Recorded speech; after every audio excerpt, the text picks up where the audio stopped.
Hey everyone, welcome back to Geek Strong. In today's video, it's a toy haul video. So I did pick up a few things this weekend, and it's all vintage, which is really cool, I think. I'm kind of getting turned off on the modern figures lately, especially with the price increases, the plastic free. I mean, don't get me wrong, I'm all about saving, waste, and we don't need all this extra plastic, but if I'm buying a figure and I don't want to open it, I'd like to see the figure, especially when you're picking it up. You're going to a store and you want to pick out a good looking figure, something where the eyes look good or the accessories aren't all bent. I want to see what I'm buying. I don't want to go home, open up the package and find out something's broken with it or the paint doesn't look good. I mean, you know what's going on with NECA and me. If you watch some of my videos, I'm opening NECA figures, and even though you can see the figures, they're breaking in my hands. I'm kind of done with this modern figures for a while. I mean, once quality starts picking up a little bit, I mean, Dungeons and Dragons, I would love to get the cartoon figures, but people are unboxing them and they're broken in the box, or when they're trying to pose the figure, they're breaking. I mean, what's going on? I mean, the prices are $25, $50 for these items. Black Series, $25, $35 for a figure. Marvel Legends, same thing. They're like $25, $22, $23. You know, G.I. Joe is probably the only one that I haven't heard any bad things about it. But I don't collect G.I. Joe, unfortunately. I kind of wish I did. But I didn't really collect the vintage G.I. Joe back in the day, so it doesn't hold much of a nostalgic feeling for me.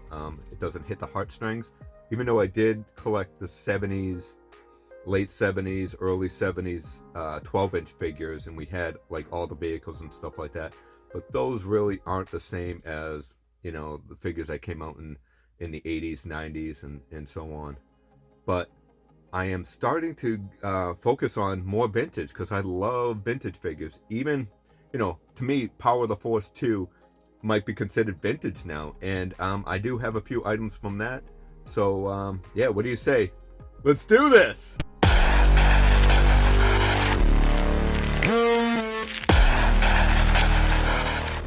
So the first item I want to show you is Power of the Force 2, 1997 Star Wars Endor Attack, I believe it's called. This is the bunker from Return of the Jedi. It comes with a cool catapult right there, and this tree thing where you can pull it back and hit somebody with it. I mean, it's a cool display piece, and it does have some play features. But yeah, I know the vintage collection is coming out with a bigger one and a little bit more detail, but I don't know, I do like this, and I think it's gonna fit better on my vintage shelf with the Ewok.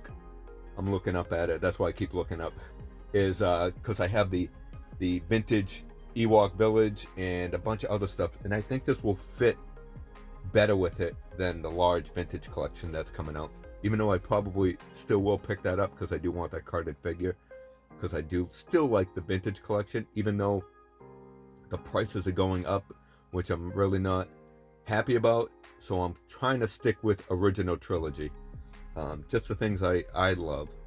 But yeah, so this is first item I got. So I'll show you a little bit about it, and then we'll move on. So here's the Endor Bunker, and we have a catapult and a tree. So let's take a look at the tree real quick. I mean, there's not much going on, but you get a little display stand that you can put your figures there, and it's got a little, I guess this just holds it up. Doesn't really do much. You do clip it in, but the feature is, I believe you just pull this back and do that. So that's kind of cool. Nice little display piece. And here's your catapult, I guess you want to call it. And this, you just like do that. I don't have the rock, it didn't come with the boulder, but you would put the boulder on top and go like that, and it would fling up. But pretty cool. I like it. And then here is the bunker. Nice detail. None of these open up like the new one coming out, the vintage collection, but just to put some figures around it and stuff like that, it'll make a good display. You got two handles here that you can open up for the doors, and They just slide on this little track there. And same thing with here. You can open those up and then reveal those two doors there. I'll probably get like a, maybe print out an image of the generator and stuff like that. Be pretty cool. But yeah, I love it. What do you guys think of that?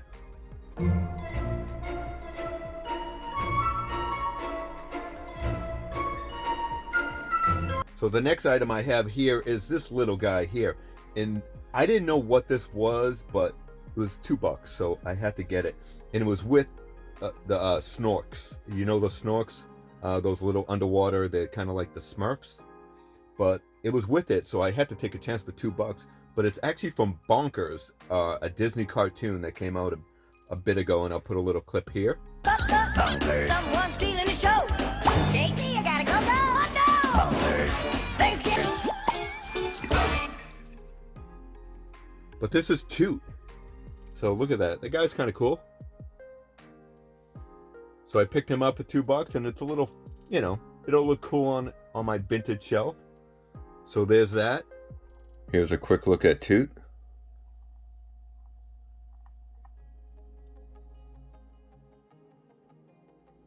So the next item I got, this only cost me $1, which is pretty cool. And this is E.T. the Extraterrestrial 20th anniversary, but it is a read-along CD. So it is performed by Drew Barrymore as Gertie. I haven't played it yet, but I actually will pop it in and listen to it. But pretty cool. Nice thick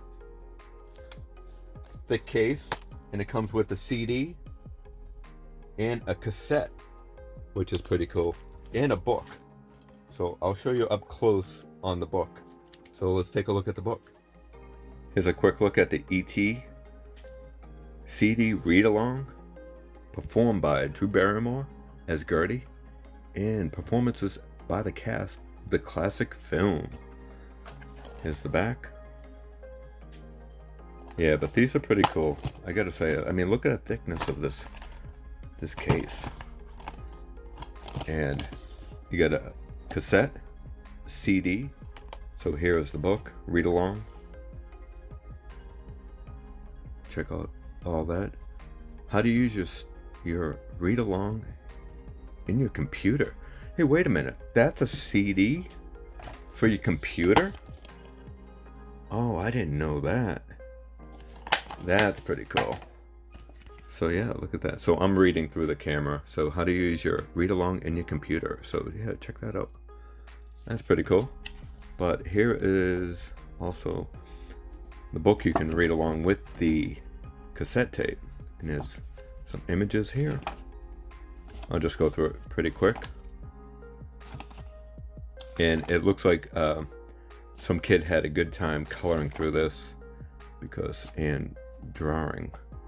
But that's fine. This was $1, so you know, this is fantastic. I mean, I kind of like the fact that some kid colored on this, you know? Just shows that somebody had a good time with this. Look at that. And that's what it's all about, right? And yeah, look at that. Fun. Not bad coloring job, kid. And they just scribbled in it a bit. But yeah. I mean, do you remember these read-alongs? I do. Look at that. So I do want to make a custom E.T. when he was sick. Use one of the NECA figures and give him paint him white and give him a little bit of wash. And I think it'd come out pretty cool. But yeah, so there's that. How awesome is that? How awesome is that? Let me know in the comments. What do you think of this? So the next items I picked up are 3 figures here. And these are from Jurassic Park. These are the vintage Jurassic Park figures. So we have Billy, Alan Grant, and Ellie Sattler. So I think these are pretty cool. I do, as you know, I do collect Jurassic Park more modern, and I think they're doing a great job, Mattel. So I think these will look really good on the shelf, and they're in good condition too. tight joints and everything. So yeah, these will look great. So here is Dr. Alan Grant. Pretty cool. So we have 5 points of articulation. Their arms move up and their legs move and their heads spin. But there's Alan Grant. Pretty neat. They do have peg holes on the bottom of their feet. Here is Billy. Looks like an older version of Billy. Kind of looks like from Jurassic World. The kids from that movie, but pretty cool. And Ellie.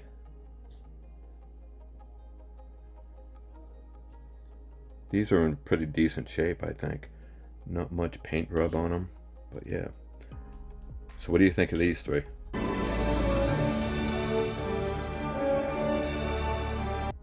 So the next item I have here is Kevin from Home Alone.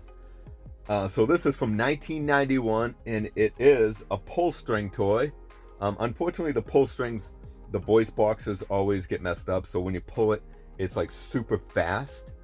So if you hold back on it as it's going in, it makes more of an accurate sound. But yeah, it's awesome. It's Kevin from Home Alone. So the head sculpt is really good. Look at that. So I got this for a decent price. Yeah, I'm super happy to have Kevin from Home Alone. Here we have Kevin. Here's a closer look at his head. Pretty good likeness, I gotta say, from 1991. And you got Home Alone on the side of the sleeve. And I believe that's the look of his sweater from the movie. And we do have the pull string right in the back. So let's listen to some of this. Now this is 91, so it's definitely gonna sound pretty bad because of these mechanisms inside don't really last that long. But I made my family disappear, he said. So. Oh, that was a screaming one. That's so bad. Do you guys give up, or are you thirsty for more? That's pretty cool. So the next item I have here is Masters of the Universe, The Fright Zone. This is where the evil horde hides out. The Fright Zone! It's missing a few pieces, but how cool is this display piece? I got it at a decent deal. But yeah, it's missing the cage here. Obviously the snake, and some of the clips here, a clip here. But what I did was I hot glued all this together. And hot glue, as you know, you can use it and remove it, which is really cool. So I use hot glue for a lot of things, and I made even hot glue some figures to this display so I can display it up there and put some figures on top. So if I hit the shelf, they won't all knock over. But yeah, I just use a hot glue gun and a glue stick, and yeah, so I can move this around and nothing's gonna fall. But it's got, I had to hot glue the two owls, or what are these? These are like, what, ravens, I think? Yeah, probably ravens.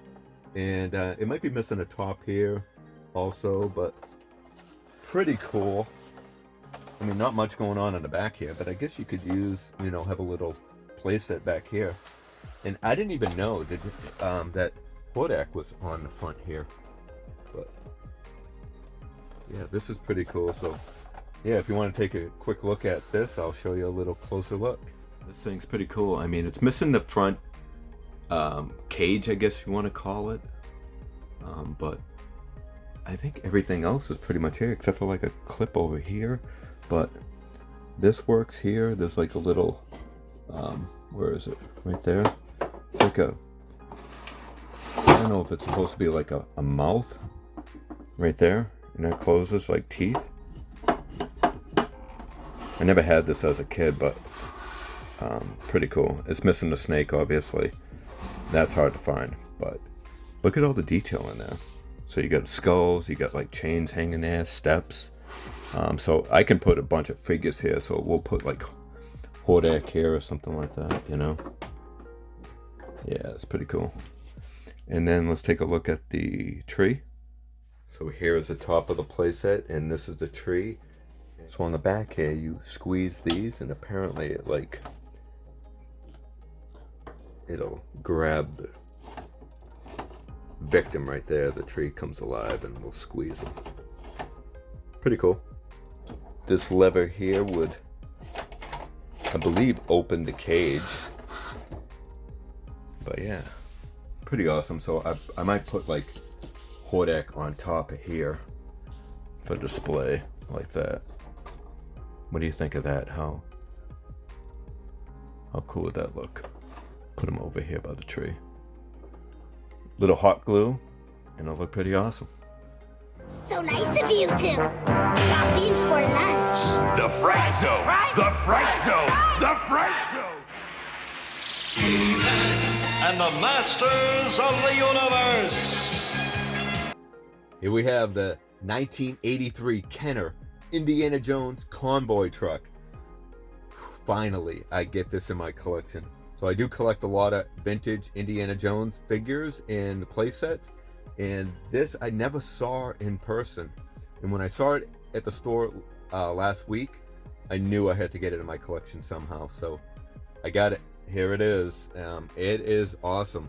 So it does look like it is complete. It's not in perfect condition. I know the driver's door is a little loose there, but it is 1983 Kenner. And it does look to be complete. We do have the string back there. We do have this, the back tailgate is there. And yeah, this thing is awesome. Super happy to have it in my collection. And yeah, you can't, how can you beat vintage? I mean, don't get me wrong, the modern stuff is amazing. I mean, what they would do with an Indiana Jones would look like it would probably come from the movie. But look at this. This is Kenner, man. This is so cool. I think I would rather have something like this than fully detailed perfect. I want vintage. I love vintage. I mean, look at, this is vintage. This is Fortress of Fang. Look at how beautiful that is. Dungeons and Dragons. You can't, I mean, how do you top toys like this? I don't think you can. But yeah, how awesome is that? Let's take a closer look at it. Here we have the truck, and I love it. Look at this thing. So this door opens like that. You do have your front grille. Probably have Indy hang off of it if you wanted to. This door is a little loose, so I'm gonna just remove it off during this little show, I guess you want to call it. Look at the steering wheel. It's just like a solid circle. And there's your inside.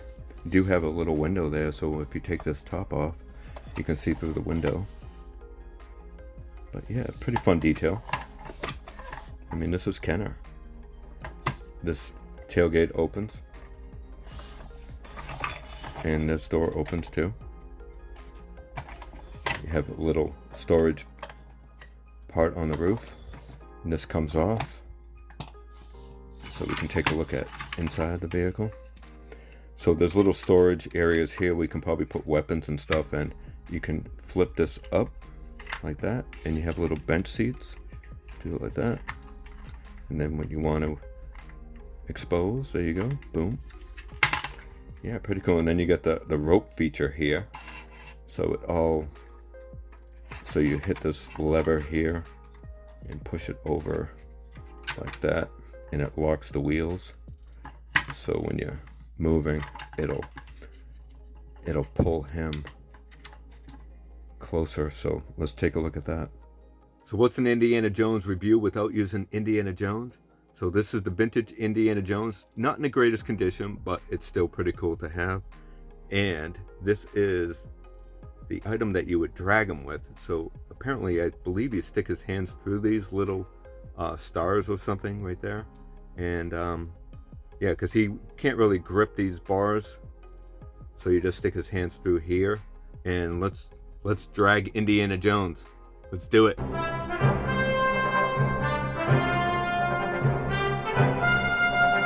How's Indy gonna look in the truck when he sits like this? Because he's actually made to sit on a horse, right?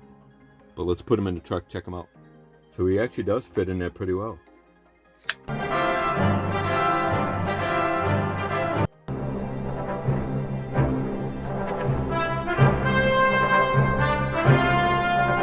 So that's it. That's my haul.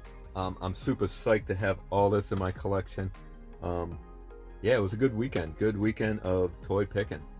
So let me know what your favorite item is in this little lot here. But I hope you search for vintage. I hope you have a good time doing it. I hope you it brings you back to your childhood. That's what it's all about, just feeling good. And yeah, this stuff is awesome. But anyways, I hope you enjoyed today's video. If you did, smash that like button, subscribe to the channel, do all that good stuff. And remember, we are all Geek Strong. Take care, everyone.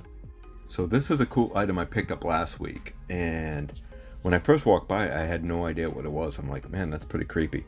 And then I looked inside, and it was a person inside there, and I'm like, wait a minute, this is from Men in Black. And yeah, this is the bug from Men in Black, and this is pretty cool. So when you lift up his arm, his mouth opens and closes. And there's a quick look at his head. Really creepy. Let me lift this up a little bit. There you go. Yeah, look at that. That's pretty creepy, huh? So when you lift up his arm, even these move. That's pretty neat. And then inside is Agent K. So look at that. Remember that at the end of the movie when he had the bug swallow him? Look at that. Pretty fun, huh? So you never know what you're gonna find when you're checking out some of these antique stores and collectible stores. But yeah, awesome. Men in Black. Here's a quick tip. If you're looking for display stands, Walmart sells in the Funko section these Funko Pop display stands. These are $5 and there's 10 in a pack. But unfortunately, 2 of the stands don't even have a peg in it. So basically you get 8. And each peg is in a different spot, as you can see. But they work really well with vintage figures. So check out the Jurassic Park figures. They work really well. Like that. So there's Billy. See, it's not falling off. And they also work with He-Man Origin figures too. So they'll fit. I mean, it goes on 1 foot, but as you can see, like that. I mean, he's standing pretty well. He's not going to tip. And they also work with wrestling figures. But yeah, there's a little tip if you're looking for some display stands, and they sell these at Walmart.